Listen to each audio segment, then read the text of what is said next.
semuanya, welcome back to my channel Anas Story. Buat kalian yang belum kenal gue, kenalin nama gue Anas. Dan di channel gue bakal cerita ke kalian basically tentang apa aja.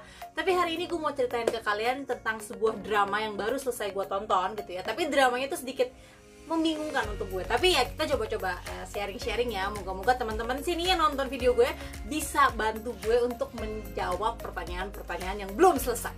Buat yang mau tahu drama apa yang mau gue ceritain ke kalian hari ini, stay tune. Drama Korea yang mau gue ceritain ke kalian hari ini adalah The King Eternal Monarch gitu ya. Jadi drama ini tuh baru aja kemarin itu bulan Juni selesainya gitu. Jadi dia rilisnya pada bulan April sampai dengan Juni 2020 dengan total episodenya ada 16.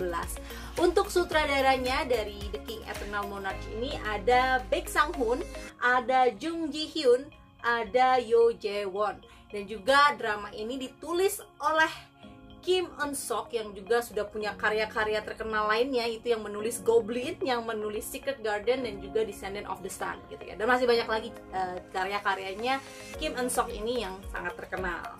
Oke, kalau gue kemarin nontonnya di Netflix karena ini merupakan Netflix original, tapi kalau di Korea itu show-nya di SBS. Oke, untuk genre dari drama King Eternal Monarch ini adalah romance dan fantasy. Untuk cast-nya ada Lee Min Ho, ada Kim Go Eun, ada Woo Do Hwan, ada Kim Kyung Nam, dan juga ada Jung Eun Ji. Jadi ini merupakan comeback-nya Lee Min Ho setelah dia sempat stop karena pergi wajib militer. Dan ini adalah drama comeback-nya Lee Min Ho. Untuk sinopsis, menurut gua drama The King Eternal Monarch ini cukup menarik gitu. Jadi ceritanya itu tentang seorang raja yang namanya Lee Gun yang diperankan oleh Lee Min Ho. Ia berasal dari dinasti of Korea gitu ya. Dia melakukan perjalanan waktu ke dimensi lain gitu yang disebut dimensinya itu Republic of Korea. Jadi ada dinasti of Korea ini kerajaan gitu ya. Republic of Korea ini adalah Korea Selatan yang sekarang gitu yang sudah berbentuk republik. Oke, jadi awal mulanya itu menceritakan tentang seorang Lee Gun kecil yang menyaksikan pembunuhan ayahnya. Pembunuhan ini dilakukan oleh pamannya sendiri gitu ya, namanya Lee Lim. Nah, si Lee Lim ini membunuh ayahnya itu untuk mengambil sebuah seruling bambu gitu yang disebut manpasijok, dan itu merupakan kunci untuk membuka gerbang pintu dimensi lain, seperti itu kurang lebih.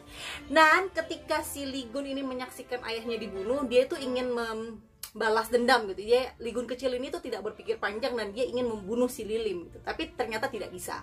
Sehingga dalam pertarungannya itu manpasijok atau suling bambunya itu terbelah menjadi dua, dimana satunya itu dipegang oleh si Lee Lim, yang satunya lagi dipegang oleh Lee Gun gitu. Dan Lee Gun kecil sendiri ini diselamatkan oleh seorang sosok misterius gitu ya, nggak ketahuan siapa gitu, tiba-tiba datang untuk menolong dia, hanya meninggalkan sebuah name tag nama gitu dengan nama Jung Tae-il gitu ya, dari kepolisian Republic of Korea. Setelah Lee Gun sudah dewasa gitu ya, dia tuh suka berkuda, dan kudanya tuh keren banget, kuda putih gitu. Jadi kalau ada istilah panggilan berkuda putih mungkin bisa terlintas Lee Min Ho lagi membawa kudanya itu gitu. Kudanya diberi nama Maximus. Jadi pas ketika dia lagi berkuda dengan Maximus ini, dia tiba-tiba melihat ada pintu gerbang yang menghubungkan antara dua dunia gitu, atau dua dimensi dunia itu.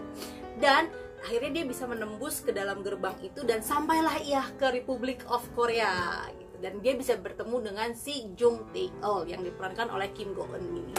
Nah, ketika dia sudah bertemu dengan si Tae-il itu dia dia tuh nggak percaya, si Tae-il tuh nggak percaya kalau ada dimensi lain atau dunia lain gitu. Jadi dia merasa si Lee Gun ini rada gila atau gimana gitu ya. Dia kayak menceritakan ada dunia dinasti of Korea yang merupakan kerajaan seperti itu. Sampai akhirnya Lee Gun membawa Jung Tae-il itu untuk pergi ke tempatnya dia gitu. Jadi mereka berdua naik kuda itu menembus gerbang dan sampailah di dinasti of Korea, sehingga Jung Tae-il itu percaya dengan Lee Gun. Nah, cerita The King Eternal Monarch ini menceritakan tentang perjalanan cinta juga antara Lee Gun dan Jung Tae-il gitu ya, yang terpisah dua dunia gitu. Bagaimanakah mereka bisa bertemu, atau bagaimanakah kelanjutan cinta mereka, percintaan mereka, ditambah lagi konflik-konflik yang belum selesai antara Lee Gun dan Lee Lim. Jadi drama ini tuh penuh dengan konflik dan misteri-misteri yang mungkin kalian akan selama nonton tuh kalian mungkin akan sedikit bingung karena mereka bisa berpindah-pindah tempat gitu ya. Tapi cukup menarik dan sangat enjoy gue nontonnya, walaupun ada beberapa episode yang gue ulang-ulang gitu, karena gue pengen tahu ini apa sih maksudnya gitu loh. Jadi kalian mau tahu gimana kelanjutan The King Eternal Monarch? Ditonton filmnya ya. Review time. Untuk review seperti biasa gue akan mulai dari cast-nya. Cast yang pertama yang bakal gue review itu adalah Lee Min Ho ya. Lee Min Ho itu kan di film ini dia adalah comeback-nya dia setelah wajib militer gitu, dan memang terlihat dia semakin dewasa dari film terakhirnya kalau nggak salah Legend of the Blue Sea gitu ya. Di sini dia tuh terlihat lebih kayak berkarisma dan memang sosok seorang raja gitu. Jadi kayak ada karisma tersendiri yang sulit dijelaskan dengan kata-kata gitu. Tapi memang di sini tuh Lee Min Ho keren banget sih. Untuk Kim Go Eun sendiri, setelah gue terakhir nonton filmnya itu adalah Goblin ya, kalau nggak salah, sama si Bong Yo. Nah di sini itu memang dia seperti seorang detektif yang jago berkelahi seperti itu, dan memang seperti wanita yang kuat. Dan memang terlihat juga dia juga lebih dewasa di sini gitu aktingnya, jadi kelihatan lebih apa ya, mature. Kalau di Goblin kan dia jadi anak SMA gitu. Kalau di sini dia tuh lebih kelihatan lebih mature gitu. Dan yang paling gue suka dari drama ini itu adalah si Woo Do Han. Nah, Woo Do Han ini tuh dia berperan ganda di sini. Ada juga peran-peran ganda yang lain, cuman yang teringat terngiang-ngiang di otak gue tuh dia gitu. Yang pertama dia menjadi Jo Young, itu adalah pedang abadinya si Lee Min Ho gitu ya, atau pengawal setianya si Lee Gun, dan juga menjadi Jung Si Yul yang menjadi salah satu anggota departemen kepolisian dari Republic of Korea gitu. Di menjadi Jo Young itu si Woo Do Han ini tuh berakting sangat serius gitu. Dia tuh seperti kayak pedang abadi yang pengawal yang serius, yang jago berkelahi, yang kelihatannya tuh sangat serem gitu. Tapi ketika dia menjadi Jung Si Yul, dia tuh terlihat humoris, kayak anak kecil gitu. Jadi kayak ngelihat dua orang berbeda dengan wajah yang sama gitu. Keren habis Woo Do Han. Untuk sinematografi dan set, untuk sinematografinya sendiri ini kemarin gue sempat baca-baca itu ada kontroversi ya. Jadi di episode 5 kalau nggak salah itu pas adegannya si Lee Gun dan Jung Tae Eul itu lagi naik kuda melewati terowongan atau tunnel, melewati gerbang yang menuju dimensi lain atau dunia lain itu. Jadi memang terlihatnya itu seperti seperti lukisan gitu, tidak seperti nyata. CG-nya itu memang terlalu berlebihan mungkin ya. Tapi gue sih, kalau gue pribadi sih gue sedikit enjoy aja gitu, karena kan gue sudah fokus ke ceritanya. Tapi ya memang terlihatnya tuh tidak serapih atau tidak sehebat, mungkin belum sehebat film-film Hollywood gitu, masih terlihat belum real lah kalau menurut gue. Terus ada kontroversi lagi yang bilang kalau di kredit-kredit awal itu mereka menggunakan bangunan-bangunan ala Jepang gitu. Ya kalau menurut gue sih ya, kalau mau pakai ya nggak apa-apa sih, asal izin aja gitu kan. Tapi kalau untuk detail-detail properti dan yang lain-lainnya itu gue suka sih, kelihatannya tuh mewah gitu loh. Dan juga yang gue paling suka itu kalungnya si Jung Tae Eul yang dikasih sama Lee Gun gitu, tuh bagus banget kalungnya. Oke, dan untuk kostumnya juga mendapatkan kontroversi juga gitu. Kenapa? Karena kan ada satu adegan di mana si Lee Gun itu mengenakan jubah. Itu jubahnya ada gambar naga seperti katanya sih ya, seperti pada zaman Joseon gitu. Tapi dia memakai mahkota itu dari dinasti Silla. Jadi kayak ada pencampuran atau penabrakan budaya gitu. Kalau menurut gue juga ya dicampur-campur dikit nggak apa-apa sih ya. Tapi nggak tahu ya, itu kan menurut mereka yang dari Korea. Tapi kalau gue sendiri sih gue ngeliatnya Lee Min Ho ya tetap ganteng gitu. Mau gimana pun juga, mau pakai baju apa juga kelihatannya keren.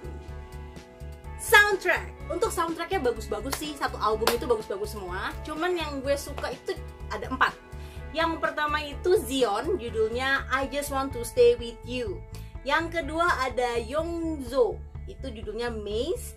Ada juga Davichi, Please Don't Cry, dan juga Kim Jong Wan Gravity. Nanti gue akan tulis gue akan taruh di sini gitu ya. Kalau kalian mau download silahkan download. Lagunya bagus banget gitu. Dan untuk ke dramanya juga masuk gitu. Jadi pas adegan-adegan kerennya gitu, lagunya juga pas mendukung. Jadi semakin terbawa suasananya. Moral of the story dari cerita The King Eternal Monarch ini yang bisa gue ambil gitu ya, kesimpulan moral of the story-nya, yang pertama itu cinta tidak memandang perbedaan gitu. Perbedaan itu memang ada, pasti ada, karena setiap manusia tuh nggak mungkin sama gitu, apalagi kalau kita berpasangan gitu ya. Jadi kita tuh kalau sudah mencintai gitu ya, perbedaan apapun itu harus diatasi gitu, karena di dalam cerita ini perbedaan yang dialami sama Lee Gun dan Jung Tae-il itu nggak main-main loh, itu perbedaan dunia, perbedaan dimensi gitu. Jadi kalau misalkan memang sudah mencintai seseorang, atasi perbedaan itu dengan saling memahami, dengan saling mengerti, semua masalah akan dapat diselesaikan. Yang kedua adalah kalian percaya dengan ada yang namanya dunia lain gitu. Nanti gue mungkin akan bikin sebuah video gitu yang akan membahas tentang dunia paralel, karena dunia paralel itu sangat amat menarik perhatian gue dan bikin gue penasaran. Oke, jadi kalau moral of the story, back to the story gitu ya, di sini kan pamannya Lee Gun, Lee Lim itu sangat berambisi untuk menguasai dunia dan menjadi hidup abadi gitu kan. Kalau kita lihat, kalau memang seandainya dunia paralel itu ada, apakah kalian mau berpindah tempat gitu? Jangan. Kalian boleh berambisi, kalian boleh punya impian, boleh, tapi ya balik lagi gitu, jangan sampai tidak menggunakan pengendalian dan kontrol diri yang baik, karena kalau sampai terlalu berambisi itu bisa menjadi malapetaka buat diri kalian sendiri gitu. Jadi di sini kita bisa lihat contohnya tuh pamannya si Lee Gun, si Lee Lim ini, akhirnya dia jadi, ya nonton sendiri aja, gue nggak mau kasih spoiler gitu. Kesimpulannya, drama The King Eternal Monarch ini cukup menarik gitu, walaupun sedikit membingungkan karena ada beberapa adegan yang sedikit bolak-balik gitu ya, tapi cukup enjoy gue nontonnya gitu. Walaupun ya gue sempat ngulang-ngulang episodenya beberapa kali gitu, karena gue pengen paham ceritanya maksudnya apa gitu. Cuman di ending ada beberapa misteri yang belum terjawab kalau menurut gue gitu. Kayak contohnya ya, ini spoiler sedikit, maaf ya. Jadi endingnya itu kan katanya ketika si Lee Gun mengulang waktu itu, semua orang akan melupakan kejadian yang sudah terjadi gitu. Tapi di situ diperlihatkan bahwa Jung Tae-ul, si Kim Go-eun itu masih ingat dengan semua kisahnya dia dengan Lee Gun, padahal yang lainnya lupa. Kenapa bisa begitu? Gitu loh. Jadi gue masih ada beberapa pertanyaan-pertanyaan yang belum terjawab menurut gue. Kalau gue bisa kasih skor, gue kasih 7 gitu ya, karena ya tadi gue bilang gue masih rada bingung, masih jawaban-jawaban dari misteri-misteri, konflik-konfliknya itu menurut gue belum selesai sampai di sana gitu, harus dilanjutin lagi seperti itu gitu. Menurut kalian bagaimana? Kalian boleh tulisin komen kalian, pendapat kalian ke gue gitu ya, biar gue bisa merasa sedikit lebih tenang juga. Finally, thank you so much buat yang udah nonton video gue. Semoga kalian suka. Dan kalau kalian suka, jangan lupa subscribe, like, dan klik notification supaya kalian tahu kalau gue upload video-video gue selanjutnya. Oke, thank you semuanya. Bye-bye.